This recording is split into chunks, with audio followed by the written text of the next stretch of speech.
ಆಗಿ ಯಾಕೆ ಕೇಳಬಹುದಾ ಅಂತ ಪ್ರಶ್ನೆಗಳನ್ನ ಅವ್ರು ಕನ್ಸಿಡರ್ ಮಾಡ್ತಾ ಇಲ್ಲ. ನಿಖಿಲ್ ಸ್ಟೇಟಸ್ ಏನು, ನಿಖಿಲ್ ನಾನು ಉತ್ತರ ಕೊಡಲ್ಲ, ಉತ್ತರ ಕೊಡ್ತಾರೆ, ಈ ತರ ರಿಯಾಕ್ಷನ್ ಆ ಕಡೆಯಿಂದ ಬರ್ತಾ ಇದ್ದಾರೆ. ಸರ್, ನನ್ನ ಸ್ಟೇಟಸ್ಸು ಕರ್ನಾಟಕದಲ್ಲಿ ಹುಟ್ಟಿರ್ತಕ್ಕಂಥ ಹುಡುಗ, ಕನ್ನಡದ ನೆಲ ಜಲ ಭಾಷೆಯ ಬಗ್ಗೆ ಅತಿಯಾದಂಥ ಅಭಿಮಾನ ಇಟ್ಕೊಂಡಿರ್ತಕ್ಕಂಥ ಹುಡುಗ, ಸರ್ಕಾರಕ್ಕೆ ತೆರಿಗೆ ಮೂಲದಲ್ಲಿ ತೆರಿಗೆನೂ ಕೂಡ ಕಟ್ತಾ ಇರ್ತಕ್ಕಂಥ ಹುಡುಗ.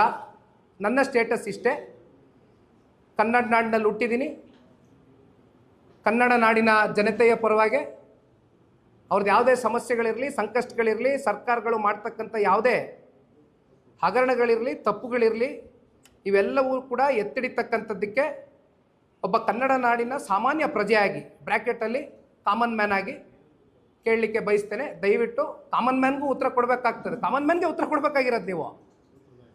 ಕಾಮನ್ ಮ್ಯಾನು ನಿಮ್ಮನ್ನು CM, DCM 136 ಶಾಸಕರನ್ನ ಗೆಲ್ಲಿಸ್ತಕ್ಕಂಥದ್ದಕ್ಕೆ ಇದೇ ಕನ್ನಡ ನಾಡಿನ 7 ಕೋಟಿ ಕನ್ನಡಿಗರ ಒಂದು ಆಶೀರ್ವಾದ ಇತ್ತು. ಹಾಗಾಗಿ ನಾನು ಅವ್ರ ಪರವಾಗಿ ಒಬ್ಬ ಕಾಮನ್ ಮ್ಯಾನ್ ಆಗಿ ಕೇಳ್ತಾ ಇದ್ದೀನಿ. This is my status sir.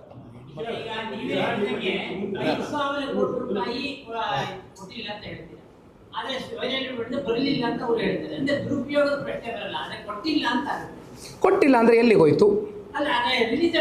ರಿಲೀಸೇ ಮಾಡಿಲ್ಲ ಅಂದ್ರೆ ಎಲ್ಲಿಗೆ ಹೋಯ್ತು? ಸ್ಪಷ್ಟತೆ ಕೊಡು ಅಣ್ಣ. ಬಡ್ಜೆಟ್ ಅಲ್ಲಿ ಪ್ರಾವಿಷನ್ ಆದ್ಮೇಲೆ ಹಣ ಎಲ್ಲಿ ಮಂಗಮಾಯ ಆಯ್ತು? ಯಾತಕ್ಕೋಸ್ಕರ ಬಳಕೆ ಮಾಡ್ಕೊಂಡಿದ್ದೀರಾ ಈಗ? ಯಾಕೆಂದ್ರೆ ಇದೇನು ಹೊಸದೇನಲ್ಲ ಕಾಂಗ್ರೆಸ್ ಅವ್ರಿಗೆ. SCP TSP ಹಣ ಪ್ರತಿ ವರ್ಷ ಎಷ್ಟೆಷ್ಟು ಸಾವಿರ ಕೋಟಿ ಬಳಕೆ ಬೇರೆ ಬೇರೆ ಕಡೆ ಬಳಕೆ ಮಾಡ್ಕೊಂಡಿರ್ತಕ್ಕಂಥದ್ದು ನೋಡಿದ್ದೀವಿ. ಇನ್ನು ಎಷ್ಟು ನಿಗಮದ ಹಣಗಳು, ಆ ನಿಗಮದ ಆಯಾ ಸಮಾಜದ ಅಭಿವೃದ್ಧಿಗೆ ಇಟ್ಟಿರ್ತಕ್ಕಂಥ, ಕಲ್ಯಾಣಕ್ಕೆ ಇಟ್ಟಿರ್ತಕ್ಕಂಥ ಹಣಗಳು ಬೇರೆ ಬೇರೆ ಕಡೆ ವರ್ಗಾವಣೆ ಮಾಡ್ಕೊಂಡಿರ್ತಕ್ಕಂಥದ್ದು ನೋಡಿದ್ದೀವಿ.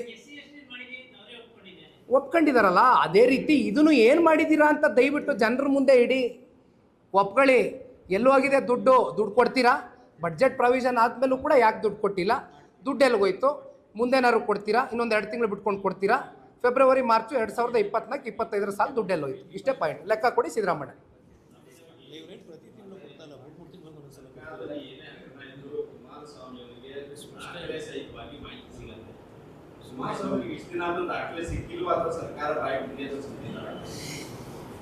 ಸರ್ಕಾರ ನೋಡಿ ಅಣ್ಣ, ದಪ್ಚರ್ಮದ ಸರ್ಕಾರ. ಅವ್ರಿಗೆ ಒಂದು ಉದ್ದಟತನ ತಲೆಯಲ್ಲಿ ಏನು ಕೂತ್ಕೊಬಿಟ್ಟಿದೆ. ಅಪ್ಪ ನೆನ್ನೆ ಮೊನ್ನೆ ಎಲ್ಲ ನಿಖಿಲ್ ಕುಮಾರಸ್ವಾಮಿ ಸ್ಟೇಟಸ್ ಬಗ್ಗೆ ಪ್ರಶ್ನೆ ಮಾಡಿದಂಥ ವ್ಯಕ್ತಿಗೆ 136 ಜನ ಗೆದ್ದುಬಿಟ್ಟಿದ್ದಾರೆ. ಮ್ಯಾಸಿವ್ ಮೆಜಾರಿಟಿ ಇಟ್ಕೊಬಿಟ್ಟಿದ್ದೀವಿ ನಾವು, ಇದು ಇದೇ ರೀತಿ ಇರುತ್ತೆ ಅಂತಕ್ಕಂಥ ಪಾಪ ತಪ್ಪು ಪರಿಕಲ್ಪನೆಯಲ್ಲಿ ಬದುಕ್ತಾ ಇದ್ದಾರೆ. ಇದರಿಂದ ಹೊರಗಡೆ ಬರಬೇಕು. ತಾವೊಂದು ಪ್ರಶ್ನೆ ಕೇಳಿದ್ರಿ, ಎಲ್ಲದಕ್ಕೂ ಸಮಯ ಕೊಡಬೇಕು. ಸಮಯ ಅತಿರೇಕಕ್ಕೆ ಹೋಗಿದೆ. 1 ವರ್ಷಕ್ಕೂ ಅಧಿಕ ಆದರೂ ಕೂಡ ಇಲ್ಲಿವರೆಗೂ ಈ ಪ್ರಶ್ನೆಗಳು ಉದ್ಭವ ಆಗಿ ಇದಕ್ಕೆ ಸಿಕ್ಕಬೇಕಾಗಿರ್ತಕ್ಕಂಥ ಉತ್ತರ ಜನತೆಗೆ ಸಿಕ್ಕಿಲ್ಲ. ಹಾಗಾಗಿ ಇವತ್ತು ದಾಖಲೆ ಸಮೇತವಾಗಿ ಯಾವ ದಿನಾಂಕದಲ್ಲಿ ಏನೇನು ಇವರು ಘೋಷಣೆ ಮಾಡ್ಕೊಂಡಿದ್ರು, ಯಾವಾಗ ಯಾವ್ಯಾವ ವರ್ಷದಲ್ಲಿ ಎಷ್ಟೆಷ್ಟು ಪ್ರಾವಿಷನ್ ಮಾಡ್ಕೊಂಬಂದಿದ್ದಾರೆ, ಎಲ್ಲಿ ಮಿಸ್ಪ್ಲೇಸ್ಗಳಾಗಿದೆ ದುಡ್ಡು, ಇದ್ರ ಬಗ್ಗೆ ಸಂಪೂರ್ಣ ವಿವರ ಕೊಟ್ಟಿದ್ದೀನಿ. ಇನ್ನು ಮುಂದೆ ಸರ್ಕಾರ ಇದಕ್ಕೆ ಉತ್ತರ ಕೊಡಬೇಕು.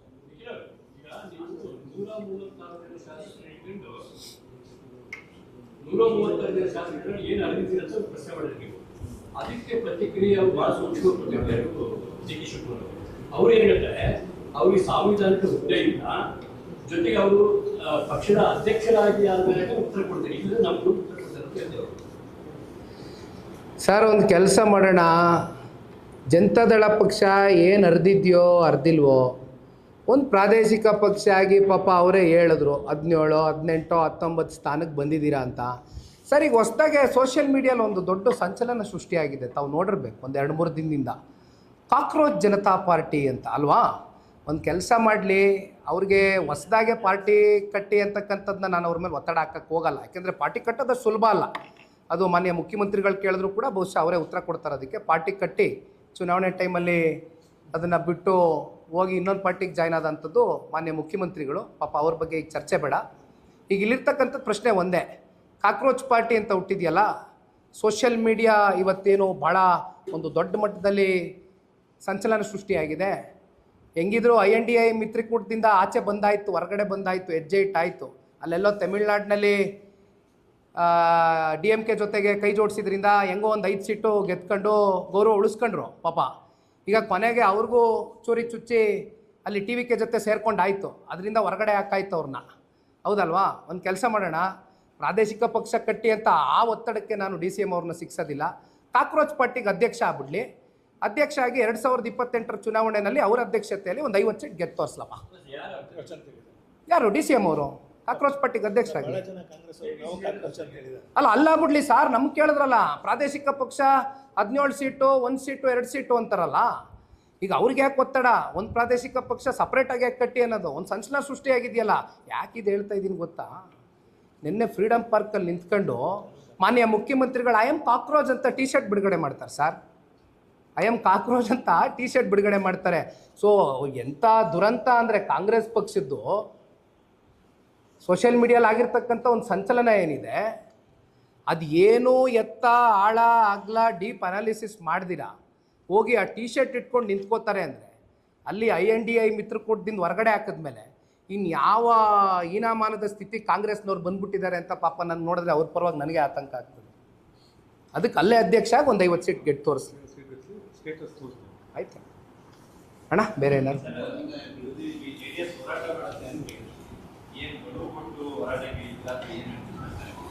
ಖಂಡಿತ ಗಡುವು ಕೊಟ್ಟು ಹೋರಾಟ ಮಾಡೇ ಮಾಡ್ತೀವಿ. ಇದು ರಾಜ್ಯಾದ್ಯಂತ ಎಲ್ಲ ಜಿಲ್ಲೆಗಳಲ್ಲೂ ಕೂಡ ಕರೆ ಕೊಡ್ತೀವಿ. ಇದು ಕೇವಲ ಬೆಂಗಳೂರು ನಗರಕ್ಕೆ ಸೀಮಿತವಾಗಿರ್ತಕ್ಕಂಥದ್ದಲ್ಲ. ಕರೆ ಕೊಡ್ತೀವಿ, ಒಂದು ಗಡುವು ಕೊಡ್ತೀವಿ. ನೀವು ಹೇಳ್ದಂಗೆ ಒಂದು ಟೈಮ್ ಲೈನ್ ಫಿಕ್ಸ್ ಮಾಡ್ತೀವಿ. ಈ ಟೈಮ್ ಲೈನ್ ಒಳಗಡೆ ಸರ್ಕಾರ ಉತ್ತರ ಕೊಡದೆ ಹೋದರೆ ಉಗ್ರವಾದಂಥ ಹೋರಾಟ, ಪ್ರತಿಭಟನೆಗಳು ಜನತಾದಳ ಪಕ್ಷ ಮಾಡೇ ಮಾಡುತ್ತೆ. ಅನುಮಾನ ಇಲ್ಲ.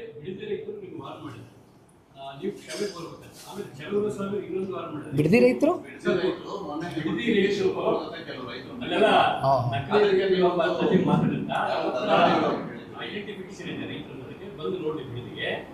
ಕ್ಷಮೆ ಕೋರಬೇಕು ಅಂತ ನಿಮಗೆ ಒಂದು. ಎರಡನೇದು ಕುಮಾರಸ್ವಾಮಿ ಚಲುವರಸ್ವಾಮಿ ನಿನ್ನೆ ಒಂದು ಚಾಲೆಂಜ್ ಮಾಡಿದ್ದಾರೆ. ಆದರೆ ರೈತರ ಕ್ಷಮೆ ಕೋರಬೇಕು, ರೈತರ ಬಗ್ಗೆ ಬಹಳ ಅವರ ಆತ್ಮಹತ್ಯೆ, ರೈತರ ಆತ್ಮಹತ್ಯೆ ಬಗ್ಗೆ ಬಹಳ ಕೇವಲವಾಗಿ ಮಾತಾಡಿದ್ರೆ ಚಲುವರಸ್ವಾಮಿ ಕಾಮೆಂಟ್ ಮಾಡಿದ್ದಾರೆ. ಈ ಒಂದು ಪ್ರಾಜೆಕ್ಟು ಸನ್ಮಾನ್ಯ ಕುಮಾರಣ್ಣ ಅವರ ಕನಸಿನ ಕೂಸು ಅಂತಕ್ಕಂಥದ್ದನ್ನ ಕಾಂಗ್ರೆಸ್ನವ್ರು ಇವತ್ತೇನು ಹೇಳ್ಕೊಂಡು ಓಡಾಡ್ತಾ ಇದ್ದಾರೆ. ಹೌದು, ಸತ್ಯ. ಈ ಪ್ರಾಜೆಕ್ಟು ಕುಮಾರಣ್ಣನ ಕನಸಿನ ಕೂಸೆ ಆಗಿತ್ತು. ಆದರೆ ಕೃಷ್ಣಾ ಕಚೇರಿಯಲ್ಲಿ ಸನ್ಮಾನ್ಯ ಕುಮಾರಣ್ಣ ಅವರು ಮುಖ್ಯಮಂತ್ರಿಗಳಾಗಿದ್ದಾಗ ರೈತ ಮುಖಂಡರು, ರೈತ ಮಹಿಳೆಯ ಮುಖಂಡರುಗಳು ಭಾಳ ಜನ ಬಿಡದಿ ಭಾಗದಿಂದ ಕುಮಾರಣ್ಣ ಅವ್ರನ್ನ 3 ಬಾರಿ ಭೇಟಿ ಮಾಡಿದ್ದಾರೆ ಕೃಷ್ಣ ಕಚೇರಿಯಲ್ಲಿ. ಆ 3ನೇ ಸಭೆಯಲ್ಲಿ ಕೂತು ಕುಮಾರಣ್ಣ ಅವರು ಸೌಹಾರ್ದಿತವಾಗಿ ಭೇಟಿ ಮಾಡಿದಾಗ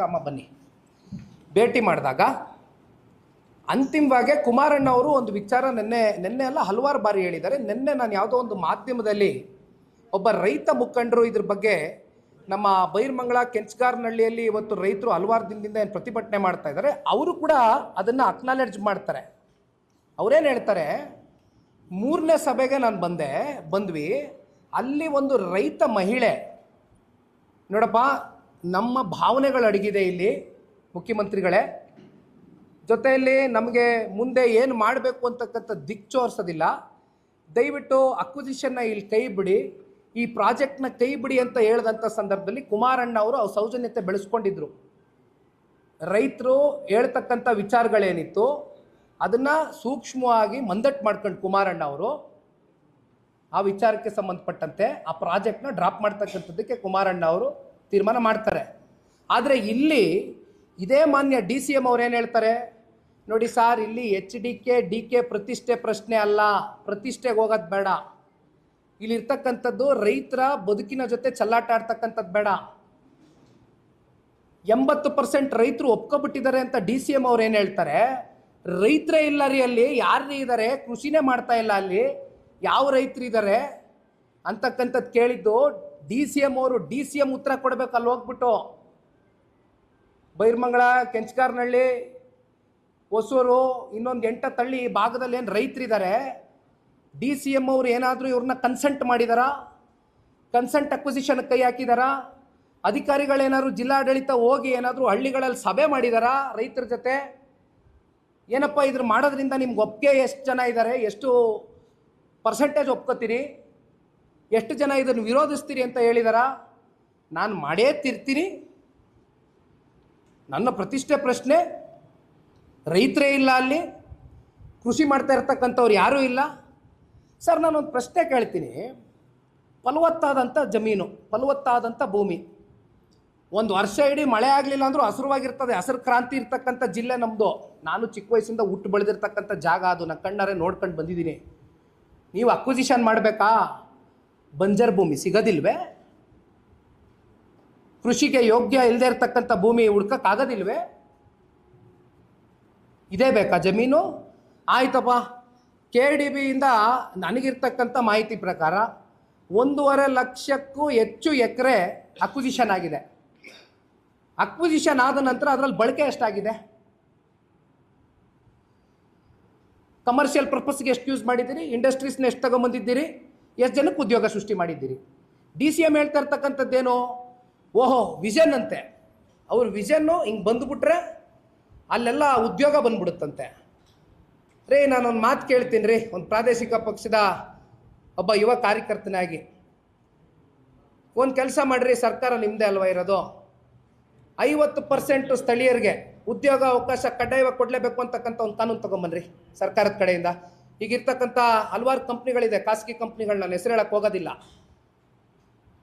ಎಲ್ಲ ಸುತ್ತಮುತ್ತ ಇರೋವಂಥ ನಮ್ಮ ರಾಮನಗರ ಜಿಲ್ಲೆ ಹುಡುಗರುಗಳ ಪರಿಸ್ಥಿತಿ ಏನಾಗಿದೆ ಗೊತ್ತಾ? ದಿನ ಬೆಳಗ್ಗೆ ಇದ್ರೆ ಏನು ಹೇಳ್ತಾರೆ ಗೊತ್ತಾ? ಬಂದು ಅಣ್ಣ 1 ವರ್ಷಕ್ಕೆ ಲೀಸ್ ಬೇಸಿಸಿಗೆ ತಗೊಂಡಿದ್ರು, ಟೆಂಪ್ರವರಿ ಬೇಸಿಸು, ಈಗ ಕಿತ್ತಾಕ್ತೀನಿ ಅಂತಾರೆ, ಎದುರಿಸ್ತಾರೆ. ನಾವೇನು ತಪ್ಪು ಮಾಡಿಲ್ಲ, ದಯವಿಟ್ಟು ಪರ್ಮನೆಂಟ್ ಮಾಡಿಸ್ಕೊಡಿ ಅಂತ ಬರ್ತಾರಲ್ಲ. ಇಷ್ಟೆಲ್ಲ ಮಾತಾಡೋ DCM ಪರ್ಮನೆಂಟ್ ಮಾಡಿಸ್ಕೊಡಕ್ಕೆ ಕೇಳ್ರಿ. 50% ಸ್ಥಳೀಯರಿಗೆ ಉದ್ಯೋಗ ಕೊಡಲೇಬೇಕು ಅಂತಕ್ಕಂಥ ಕಡ್ಡಾಯ ಒಂದು ಕಾನೂನು ತಗೊಬರಕ್ಕೆ ಕೇಳ್ರಿ. ಸರ್ಕಾರ 136 ಅಲ್ರಿ. ನಮ್ಮ ಥರ ಸಮ್ಮಿಶ್ರ ಸರ್ಕಾರದ ಒತ್ತಡಗಳಿತ್ತ ಪಾಪ ಮುಖ್ಯಮಂತ್ರಿಗಳಿಗೆ, ಉಪಮುಖ್ಯಮಂತ್ರಿಗಳಿಗೆ. ಏನು ಮಾತಾಡ್ತಾರೆ? ಸೌಜನ್ಯತೆ ಇದೆಯಾ ಅವ್ರಿಗೆ? ರೈತರ ಜೊತೆ ಕೂತ್ಕೊಂಡು ಒಂದು ಸಭೆ ಮಾಡಿದಾರಾ? ಯಾವ ಸಭೆ ಅದು? ಮೊನ್ನೆ ಮಾಡಿದ ಸಭೆ, ಅಣ್ಣ ಒಂದು ಕೆಲಸ ಮಾಡೋಣ, ಉಪಮುಖ್ಯಮಂತ್ರಿಗಳಿಗೆ ಏನಾದರೂ ಸಮಯ ಇದ್ದರೆ, ಉಪಮುಖ್ಯಮಂತ್ರಿಗಳಿಗೆ ಏನಾದರೂ ನಿಜವಾದಂಥ ಕಾಳಜಿ ನಮ್ಮ ರೈತರ ಪರವಾಗಿದ್ದರೆ ದಯವಿಟ್ಟು ಹಳ್ಳಿಗಳಿಗೆ ಒಂದು ಸಲ ಬರಲಿ. ನಿಖಿಲ್ ಕುಮಾರಸ್ವಾಮಿ ಟೈಮ್ ಕೊಡ್ತಾನೆ ಕಾಮನ್ ಮ್ಯಾನ್ ಆಗಿ. ನನಗೆ ಆ ಹುದ್ದೆ ಬೇಕಾಗಿಲ್ಲ. ಕಾಮನ್ ಮ್ಯಾನ್ ಆಗಿ, ಒಬ್ಬ ಕನ್ನಡಿಗನಾಗಿ, ಆ ಜಿಲ್ಲೆಯ ಒಬ್ಬ ಮಗನಾಗಿ ಹುಟ್ಟಿಲ್ಲ ನಾನಲ್ಲಿ, ಆದರೆ ಭಾವನೆಗಳಿದೆ ರಾಮನಗರ ಜಿಲ್ಲೆ ಜನತೆ ಜೊತೆ. ನಾ ಬರ್ತೀನಿ. ಟೈಮ್ ಫಿಕ್ಸ್ ಮಾಡ್ತಾರ DCM ಅವರು, ಬರ್ತಾರ ಸೌಹಾರ್ದಯುತವಾಗಿ ರೈತರನ್ನೆಲ್ಲ ಹಳ್ಳಿಗಳಿಗೆ ಹೋಗೋಣ, ಭೇಟಿ ಮಾಡೋಣ, ಕೇಳೋಣ, ಅವ್ರ ಕನ್ಸೆಂಟ್ ಅಕ್ವಿಸಿಷನ್ ತೊಗೊಳ್ಳೋಣ, ಬರ್ತಾರ, ನಾನು ರೆಡಿ ಇದ್ದೀನಿ. ಇನ್ನೇನು ಮಾತಾಡ್ತೀನಿ ಸರ್? 1 ನಿಮಿಷ ಹೇಳ್ತೀನಿ ಕೇಳಿ ಸರ್. ಕುಮಾರಸ್ವಾಮಿ ಅವ್ರಿಗೆ ಚಾಲೆಂಜ್ ಮಾಡೋದಿರಲಿ, ರೈತರಿಗೆ ಉತ್ತರ ಕೊಡಬೇಕು. ಸಮಸ್ಯೆ ಉದ್ಭವ ಆಗಿರೋದಿರಲಿ. ಕುಮಾರಸ್ವಾಮಿ ಅವ್ರು ಯಾಕೆ ಚರ್ಚೆ ಮಾಡ್ತಾ ಇದ್ದಾರೆ? ರೈತರ ಪರವಾಗಿ ಚರ್ಚೆ ಮಾಡ್ತಾ ಇದ್ದಾರೆ. ನಾನು ಹೇಳ್ತಾ ಇರೋದೇನು, ನಡೀರಿ ರೈತರ ಸಂಕಷ್ಟ ಕೇಳೋಣ, ಆಲ್ಸೋಣ. ಏನು ಪ್ರಪಂಚ ಮುಳುಗೋಗಲ್ಲ. DCM ಕುರ್ಚಿ ಇನ್ನೂ 2 ವರ್ಷ ಇರ್ತದೆ.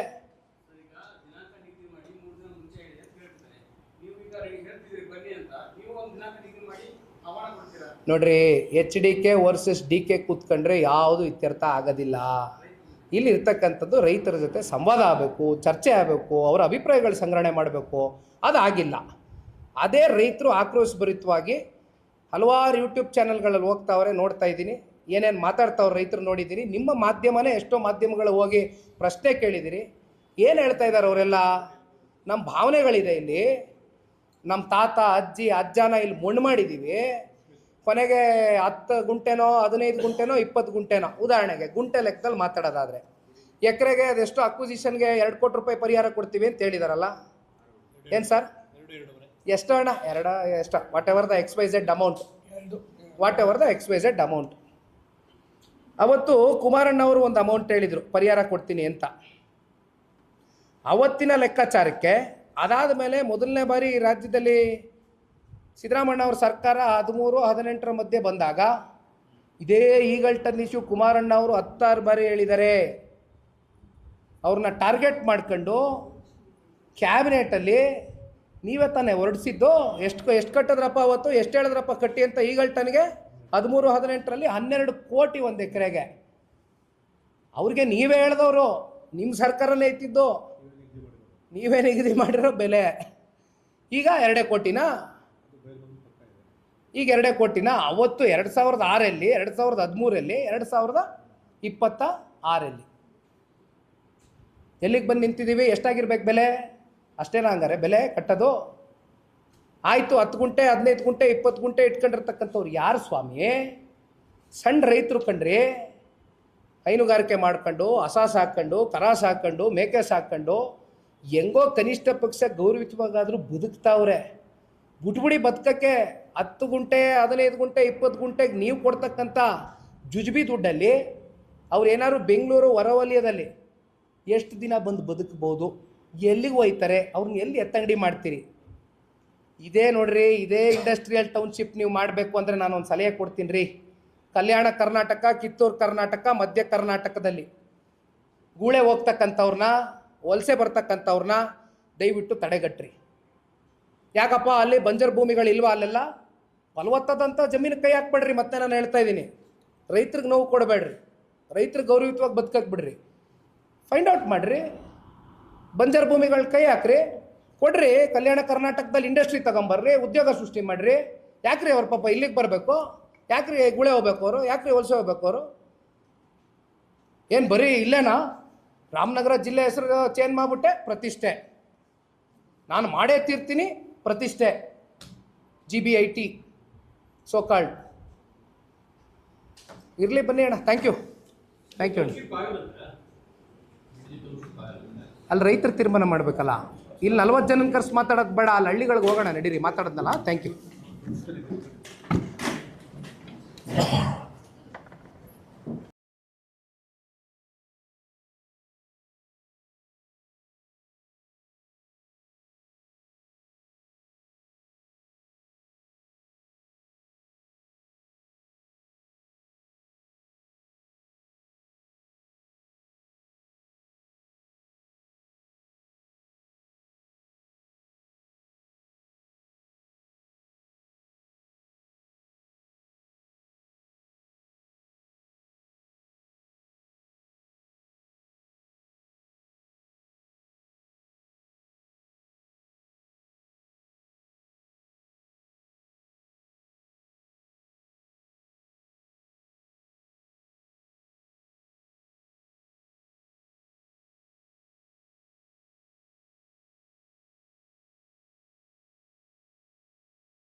Illinois Tech Mumbai prepares you for the real world with Elevate, our one-of-a-kind initiative that helps you become career-ready. Gain global exposure through a cross-cultural experience across Mumbai and Chicago. Master the fields that define the future, be it AI, computer science, data science, or business. Our scholarships open up a world of opportunities.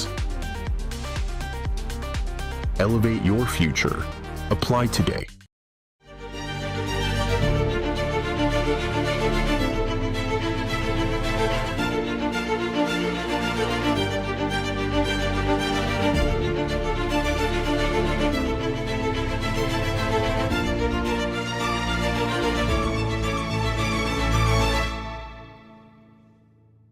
Hello sir, कोई 2 BHK मिलेगा rent पर 25,000 में? क्या 2 BHK वो भी 25,000 रुपए 25,000 रुपए हाँ?